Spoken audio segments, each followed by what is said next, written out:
That was a weird-ass movie. Warning. The following content may contain spoilers. Super Kami Anime accepts no liability for any mental or physical butthurt that may result from viewing the aforementioned spoilers. If you are unsure how spoilers will affect you, please consult your nearest otaku. Hey there, everybody. It's your man, JoMahawk2694. And Natsuji Goku, I'm back. And welcome to the RWBY Report.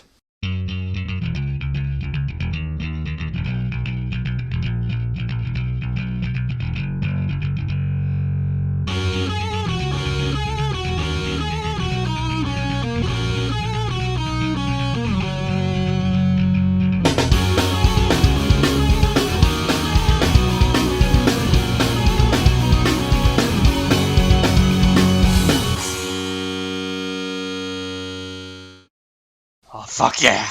Volume 3, Episode 8. Oh! The episode! So much feels! I think it's the first one this season that didn't have a fight in it. But you know what? I'm okay with that.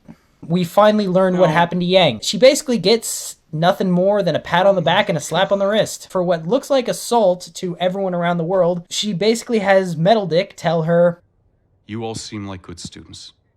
And the staff here at Beacon are fully aware that you would never lash out the way you did. What I believe, and hope this to be, is nothing more than the result of stress and adrenaline. Sometimes you see things that simply aren't there. The world saw you attack an innocent student, and it's my job to inform you that you're disqualified." Ironwood. Slowly but surely you will become an evil bastard, because JoMahawk will make it so.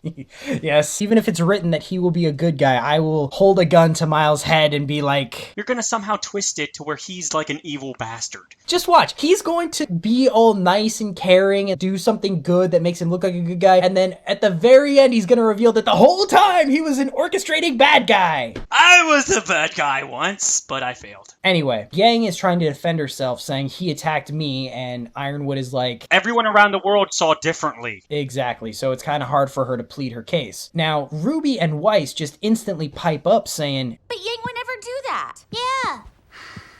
Blake doesn't say nothing. Weiss even says, "You're hot-headed, but not ruthless." But when they get to Blake, Blake is like, "I want to believe you, Blake."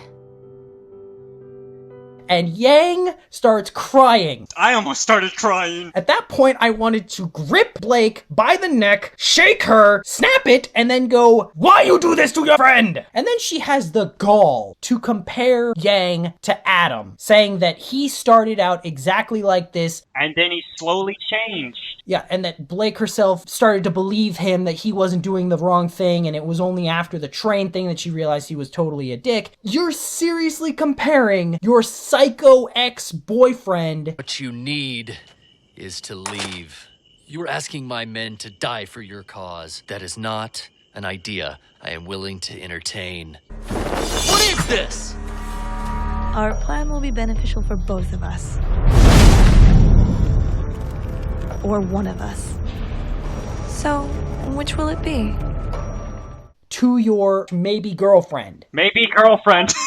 Because yes, screw Black Sun. Bumblebee, baby. Sun doesn't strike me as the relationship type. Anyway, Blake does end up saying she believes Yang, though. She says, "You have to look me in the eye and tell me that you regret doing it." And Yang, of course, says she regretted doing it. And then after that scene, everyone leaves her. Wait. Oh, yes. Potentially, this could mean that her trust in Yang is slightly shaken at this point. She says she believes Yang because Yang said she regrets having to do what she did. But something tells me maybe Yang is gonna do something else like this. And then Blake might not trust Yang. Yeah, and then we wouldn't have RWBY anymore. We'd have RWBY.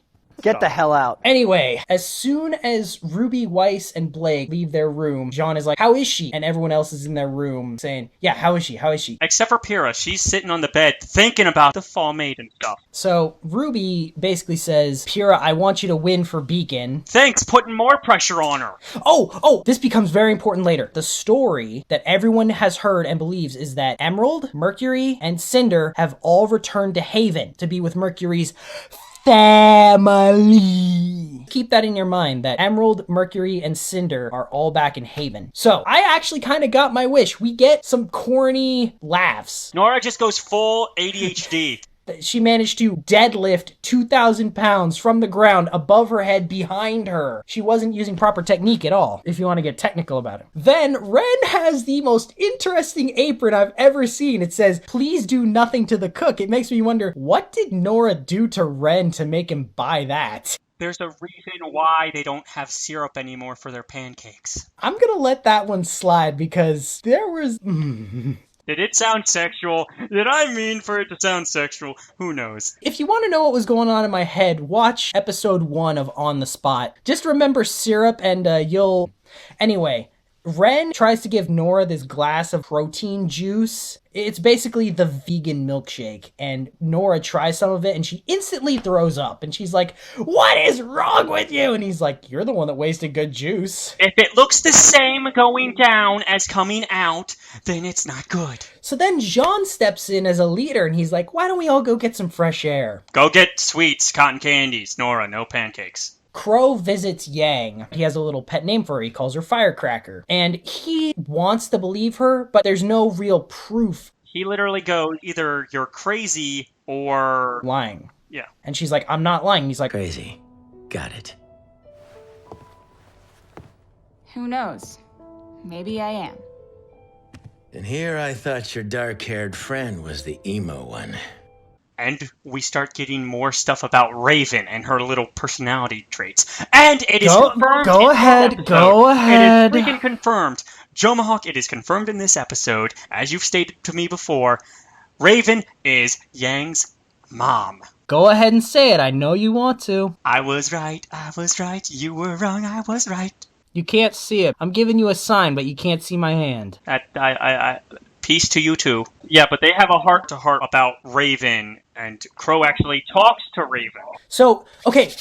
Let me point something out. She says, "I saw my mom," and she talks about seeing her on the train, but not the end credit scene of Volume 2. They're talking as if that hasn't happened yet, or it didn't happen at all. Some people say it's a dream. I don't like to think that it's a dream, just because why would you even include it if it wasn't real? What if Raven told Yang something, and she said not to tell anyone, even family? Because remember what Crow says at the end of this. She lets something, he said, well, first off, he says, "She told me to tell you that she saved you and to not expect that kindness again." And I'm like, what a dick. You're not gonna be, your daughter almost got killed. And Crow's like, "Raven has a different view of the world than I do, and I don't necessarily agree with her." What? A drunk doesn't agree with somebody. This is scary. What type of person is Raven? Yeah, like, what is her worldview that even Crow says she's extreme? But then he says that Raven let something slip. He says, "I might know where you can find her," which to me means the end credit scene of Volume 2. You think that Cinder was talking to Raven? No. Crow said... Season 2. Sorry, Season 2. Yeah, Whoops. Season 2. I think that information leads to the end credit scene of Volume 2. Or the after credit scene, where Yang is like, "Who are you?" And Raven's like, "We have a lot to talk about." You do it. You said you were going to kick me out, so you do it. So, first off, we see Pyrrha just thinking about all the shit she's been going through these past few days. And then a leaf falls right at her feet. Very blatant symbolism. Yeah, and then Jean comes out of nowhere with cotton candy. Which, to be fair, I'd take cotton candy over algae juice any day. They're about to get, close and talk about what's going on, and here comes Nora and Ren. And Nora's just like... Come on, men. Let's go back to the fairgrounds. I'll win you another stuffed animal. So then they're sitting next to each other.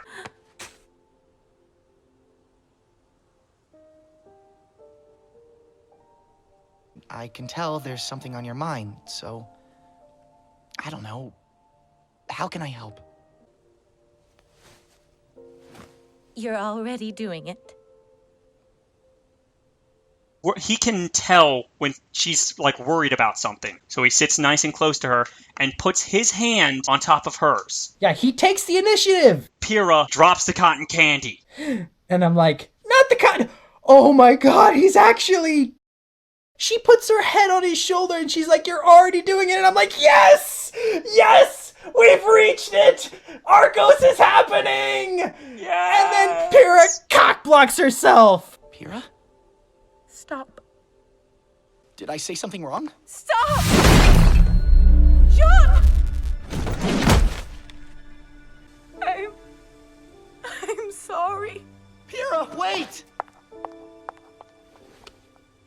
What did I say?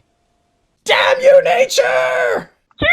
Why? I'm going to fucking cry next episode, probably. And Jean gives a pep talk that in any other context would basically have a girl saying, you, me, bed, right now.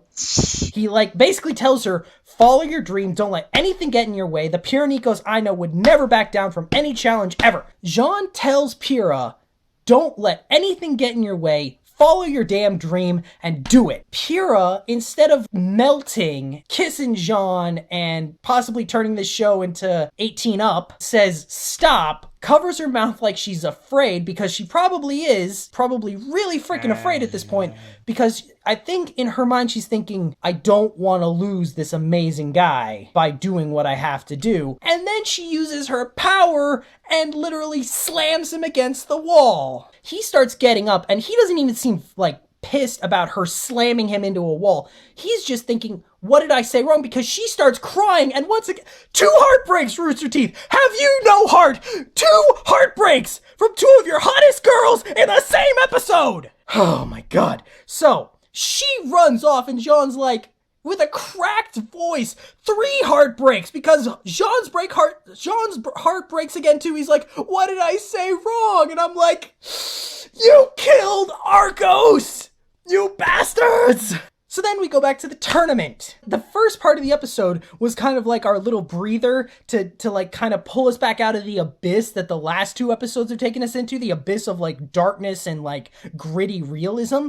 And then that happens and we start to shake on this carpet of somewhat security. And then as soon as I saw that arena, I'm like, well, crap. And I got that rug ripped right out from under me.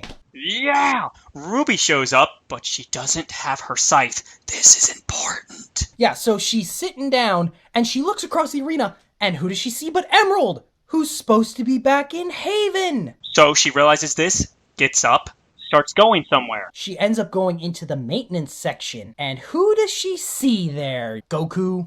I don't know, probably Mercury, with his metal legs of...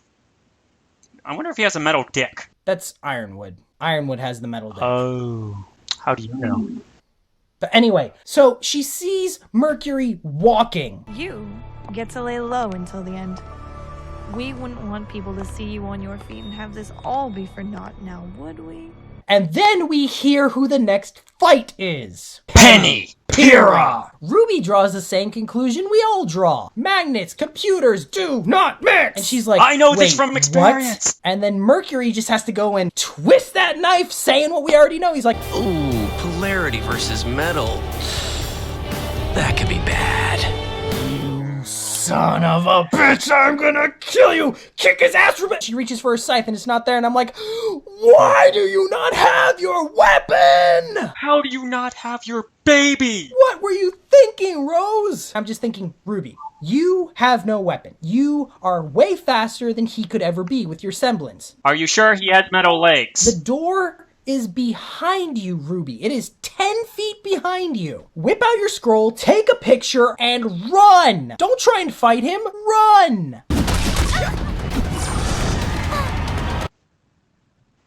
It's not gonna happen. I know it's not gonna happen, but that's what should happen.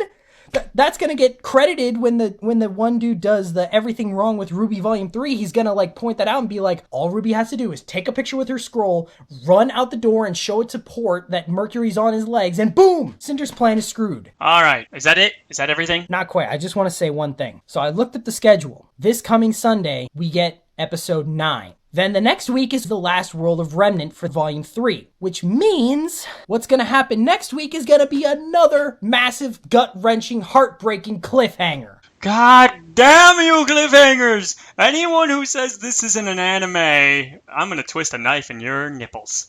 Until next week, this has been Jomahawk 2694. And Natsuchi Goku. And please, people, stay Pyrrha and have a wise time. Please don't crow anywhere. I'm sorry to hear about your sister. Most people don't know what it's like on the battlefield. I mean, even experienced fighters can get scared and start seeing things. Coco? Yeah. She swore she saw Yatsu with her in the forest during the fight with Emerald and Mercury. Stress-induced hallucinations, apparently. Yeah. Sorry.